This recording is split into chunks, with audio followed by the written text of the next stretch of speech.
안녕하십니까. 민주당 권리당원들이 이재명 대표의 직무정지 가처분을 제출했다 하는 소식과 관련해서 말씀드리겠습니다. 더불어민주당 일부 권리당원들이 23일 서울 남부지방법원에 이재명 대표 직무정지에 대한 가처분 신청을 제출했습니다. 권리당원 백광현 씨는 당이 이재명 대표의 방탄을 위해 당원들의 자부심이자 당의 도덕성을 상징하는 당헌 80조를 짓밟고 무력화시켰습니다. 저와 뜻을 함께하는 권리당원들과 함께 오늘 이 대표의 직무정지 가처분 신청을 한 데 이어 조만간 본안 소송도 할 예정이라고 밝혔습니다. 백 씨는 민주당 권리당원 325명이 가처분 신청에 참여했으며 본안 소송에는 1000명 이상이 함께할 것이라고 했습니다. 더불어민주당 권리당원들은 이재명 대표의 직무정지에 대한 가처분 신청을 제출하면서 많은 권리당원들 그리고 중도라고 일컬어지는 분들은 그렇게 생각하지 않는다는 것이 여론조사에도 나와 있고 그것이 바로 민심이라고 생각한다고 말했습니다. 이번 가처분 신청에는 이날 오전까지 약 600명의 권리당원과 수천 명의 일반 당원들이 참여 의사를 밝혔던 것으로 알려졌습니다. 23일 오후 서울 남부지방법원에서는 이재명 대표의 직무정지 가처분 신청 및 관련 기자회견이 있었습니다. 민주당 권리당원들을 대표해 기자들을 만난 이들은 이재명 당대표 직무정지 소송을 시작합니다. 오늘은 가처분입니다. 더불어민주당 당원이라고 하면 개딸로 대변되는 이재명 지지자들, 좀 극성 많고 사이비 종교 신도 같은 당원들만 떠올리실 겁니다.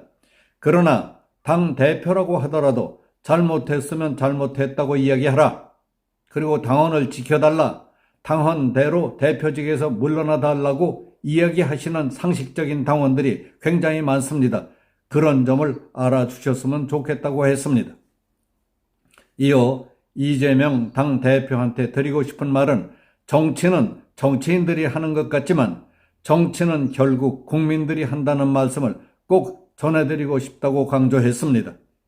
민주당에서는 정치 탄압이기 때문에 기소에도 직무정지를 하지 않기로 했는데 이에 대해서는 어떻게 생각하느냐는 질문에 대해 정치 탄압이라고 생각할 수도 있을 겁니다.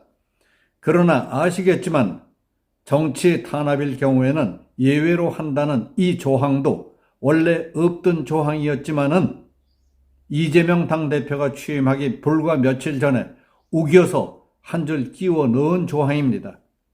누가 봐도 이재명 방탄용이라는 것을 알기 때문에 권리당원으로서 창피할 뿐입니다. 이재명 대표도 정말 정치 탄압이라고 생각하고 있다는 것인지 의심이 간다고 말했습니다. 많은 권리당원들 그리고 중간에 계신 중도라고 일컬어지는 분들은 그렇게 생각하지 않는다는 것이 여론조사에도 분명히 나왔고 그것이 바로 민심이라고 생각한다고 대답했습니다. 그러면서 아까 정치 탄압 말씀을 하셨는데 이 혐의 자체가 개인 범죄 아닙니까? 정치적으로 연관된 혐의가 아니기 때문에 정치 탄압이라는 주장은 약하다고 생각한다고 했습니다. 그리고 정무위원회의 절차도 저희로서는 유감스러웠습니다. 당무위원 전체가 참석하지 않은 상태에서 의결됐다는 것을 다들 알고 계실 겁니다. 예전에 우리 당 경선 이후에 사퇴한 후보들의 표수를 취소하면서 모수에서 빼버리는 4.4 오입으로 결선 투표를 무마시키는 작태를 벌이면서 정무위원회에서 박수로 추인한 것을 기억하시는 분들 많으실 겁니다. 그런 식으로 민주정당에서 이런 절차적 문제점을 드러낸다는 것에도 유감을 표하고 그것도 좀 따져볼 생각이라고 했습니다. 위례 신도시 대장동 의혹 등으로 기소된 이재명 더불어민주당 대표에 대해 민주당 당무위원회에서 당 대표직 유지 판단을 내린 데 대해 진중권 광운대 특임교수는 3심에서 유죄 판결이 확정돼도 아마 그럴 것이라고 비판했습니다. 진 교수는 CBS 라디오 방송에서 전 경남지사 김경수도 법원의 확정 판결이 났는데에도 진실은 법정 밖에 있다고 했고, 전 총리 한명숙도 3심 다 끝나고 증거까지 나왔는데에도 자신은 정치 보복 희생자라고 주장을 거듭했었습니다. 민주당 당원 80조는 당직자가 뇌물이나 불법 정치 자금 등 부정부패 관련 혐의로 기소되면 사무총장이 그 직무를 정지시킬 수 있다고 규정하고 있습니다.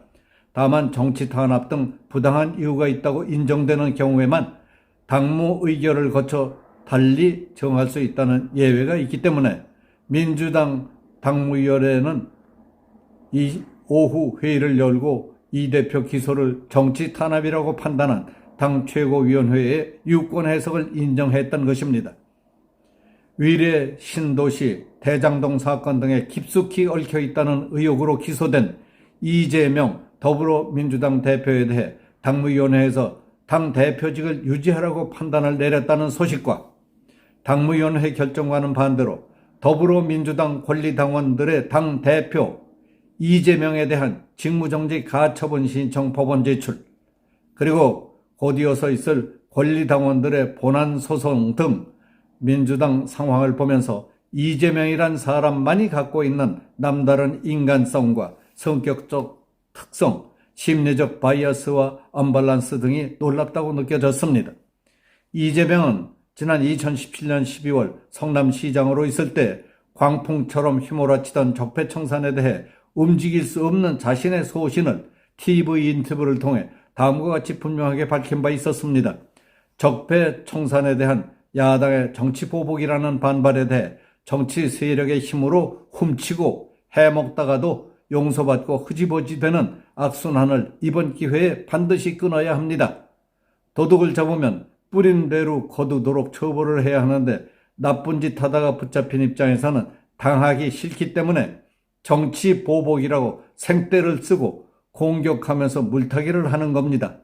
지금 하고 있는 소위 적폐청산이라고 하는 것은 죄 지은 사람의 죄를 찾아내 그 대가를 지불하게 하는 것이기 때문에 언제 어디서든 이유를 불문하고 사회 공동체가 있는 한 계속 강력하게 밀고 나가야 합니다.